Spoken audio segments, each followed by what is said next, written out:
Estive morando com David na antiga fazenda de leite da família dele por cerca de 6 meses.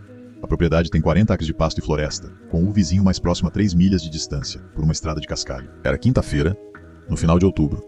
Estávamos jantando no sofá e assistindo a um documentário sobre criaturas do mar profundo quando, de repente, o cachorro começou a latir. Aquele aviso rouco que eles normalmente reservam para coiotes ou estranhos.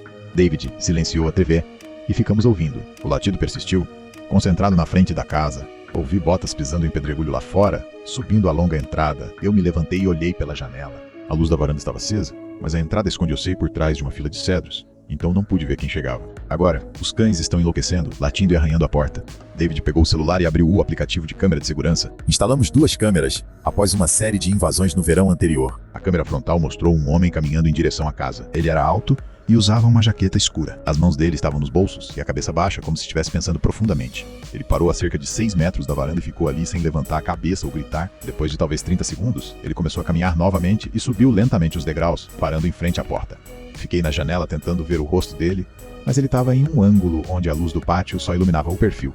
David caminhou até a porta, mas não a abriu. Ele chamou, perguntando se poderia ajudar. O homem não respondeu de imediato. Mas quando ele respondeu, a voz soou quase entediada. Ele disse que procurava os Hendersons. David disse que ninguém com esse nome morava lá.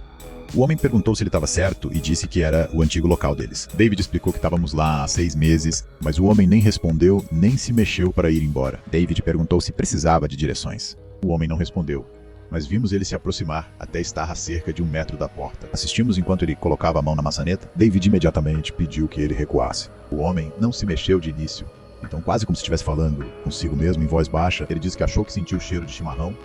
Meu sangue gelou. A janela da cozinha estava aberta por causa do vapor. Eu havia fechado após o jantar, mas o cheiro poderia ter se espalhado. A voz de David tornou-se mais dura e ele pediu ao homem que saísse imediatamente. Finalmente, o homem recuou, mas ao invés de descer as escadas, ele se deslocou para o lado, em direção à janela onde eu estava. Eu me afastei rapidamente do vidro. David ligou para o 911 e, enquanto falava com o operador, abri o aplicativo de câmera no meu celular.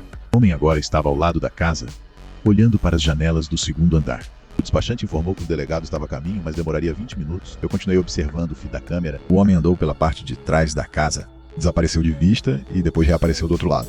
Ele estava circulando a propriedade lentamente, como se estivesse procurando algo. David pegou a espingarda do armário, mas não a carregou.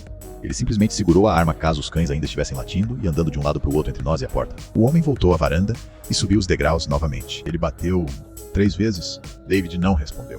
O homem tentou a maçaneta, que rangiu, mas não girou. Temos trancado após o primeiro toque. Ele tentou novamente, desta vez com mais força, balançando a porta como se estivesse testando a segurança. Então ele parou. Ficou ali por um instante e desceu os degraus. Pensei que ele estava saindo, mas quando verifiquei a câmera, ele não ia para a entrada. Ele caminhava em direção ao bar onde um caminhão estava estacionado. Mantínhamos ferramentas e equipamentos lá e a porta lateral não travava direito. David chamou a despachante e informou que o homem ainda estava no local. Ela disse que o delegado demoraria 10 minutos. Observamos o feed da câmera enquanto o homem desaparecia no celeiro. Ele esteve lá dentro por cerca de 2 minutos. Ao voltar, ele trazia algo longo, como uma tubulação ou madeira. Ele voltou para casa. David destrancou a porta, saiu no pátio e ergueu a espingarda sem apontá-la para o homem. Ele disse que tinha o xerife no telefone, uma arma carregada e que ele precisava sair da propriedade agora. O homem distanciou-se cerca de 15 pés. Ele olhou para David, depois para a arma. Ele sentou-se. O que estava carregando bateu no cascalho. Então ele se virou e caminhou lentamente pela calçada, ao mesmo ritmo em que chegara. David e eu ficamos no pátio até a chegada do delegado. O oficial vasculhou a propriedade e encontrou o que o homem carregava. Era um ferro de pneu do nosso celeiro. Não havia pegadas ou marcas de pneu saindo da propriedade, além da entrada. Nada explicava como ele entrou ou onde foi. O delegado registrou o boletim e pediu que ficássemos de olho. Naquela noite, David e eu não dormimos. Ficamos no living com todas as luzes acesas, vigiando as câmeras de segurança.